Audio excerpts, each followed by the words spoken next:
very successful.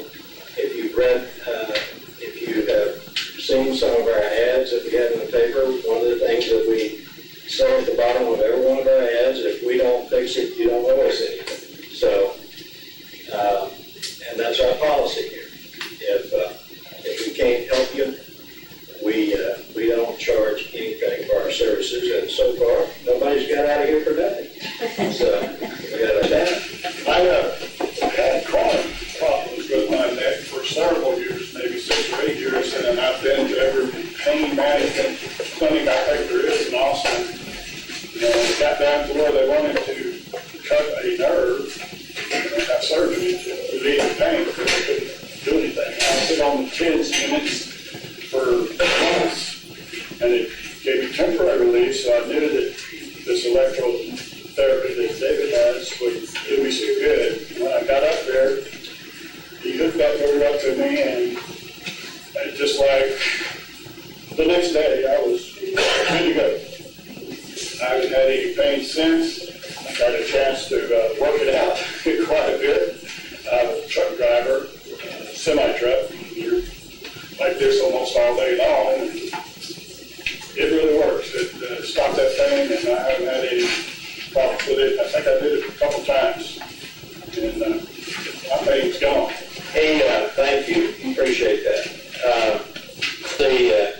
James Denny over here, and really, James is one of my star patients here in the clinic, and his wife, Debbie. James had psoriasis all of his life, and probably had the worst case of psoriasis I think I have ever seen. But pretty bad when it did. Very bad. But, and I don't know, how long did we work on you?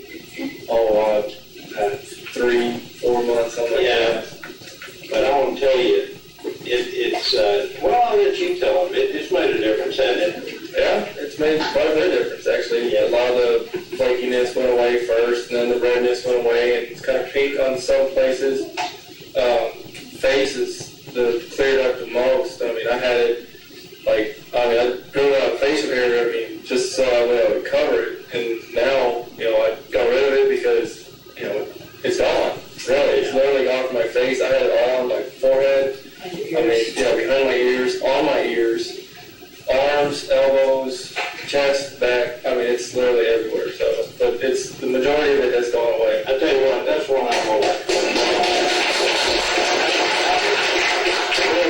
James was a real trooper. He never missed an appointment. He was always down here on time, and we got him taken care of. Linda was like some other wives. We tried to get her down here, but she was kind of resistant. But then she came in with a foot problem, and I think we helped you a little bit. You did.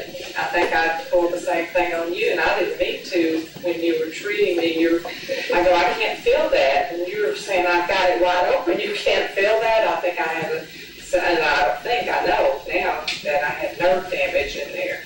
And as he continued to treat it, then all of a sudden, I could start to feel it, and then my toes started to move. So it was kind of regenerating the nerve endings back in there where I had surgery, and that it kind of killed some of those nerves.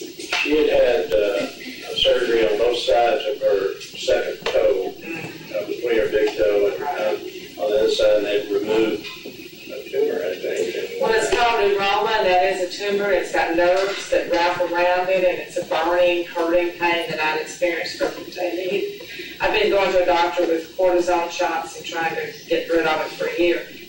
Had I known about this, I probably wouldn't have had the surgery. I probably could have came here, got rid of that without the surgery, which has caused me some excess problems. And I would have never done that if I'd had this option. Actually, when I was 35, I was hit by a drunk driver head on. I was a professional photographer and a lab manager. I had a closed head injury as well as spinal injuries. Well, I've been going to a neurologist since 1988, and until this point, I thought he was the one that saved my life. And I started getting sick.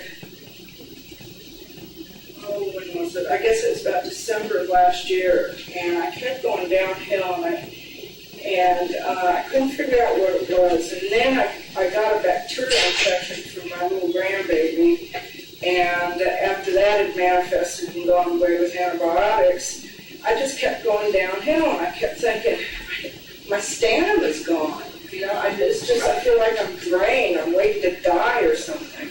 And month by month, I kept getting weaker and weaker. And then I saw the article in the newspaper about stop pain, and I guess that was 2 months ago. And so I hopped in here and talked to David, and he did a really good, widespread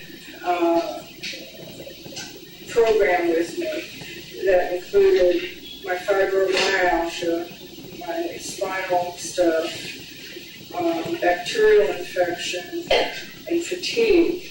And I haven't felt so good in literally 20 years. I had my second treatment this week, and I'm just amazed at how much better I'm feeling. My pain. The experience I've had, my dad was diagnosed with bladder cancer in June, and did not want to have surgery. They ended up doing a resection in October on him, which the tumor was about, we've actually got pictures of it here, it was about that big around. And then they kept looking at it to make sure it wasn't growing, but they found it was growing. In November, it was actually bigger. They'd taken it off in October, November, it was larger. And this last time they did the resection was December 12th of last year, of 07. And he was very adamant. He's 84 years old, let me say that first. So he's lived a long life, he's in great health, but he's got bladder cancer. And he just told me, he said, I don't want to have the surgery. What's my options here? And Dave and I have been talking about this machine for quite some time. And with the help of our speaker tonight, Ms. Easton, gave me some special codes to run on my dad with this machine. And so for 60 days, from December 15th to the end of February, he treated himself. I didn't do it for him. He did it all himself. And we went in to the doctor March the 6th. He was going in to have his prep done, going to the hospital, have his surgery. He was going to do that on March the 6th. And February the 22nd, I believe it was, he talked to the doctors. He said, I don't want to have this surgery. I feel better. I want you to take a look. And so they took a look that day with a scope, and the doctor said, I don't see a tumor anymore. There's none there. So there's a pink area where we did the resection, but the tumor is gone. They still kept the surgery scheduled. They wanted to go in and take a biopsy and look at it again. They went in and took a biopsy, and there were still some cancer cells there, which everything I've read said there's still going to be some cancer cells there, but the tumor was no longer visible. It's gone.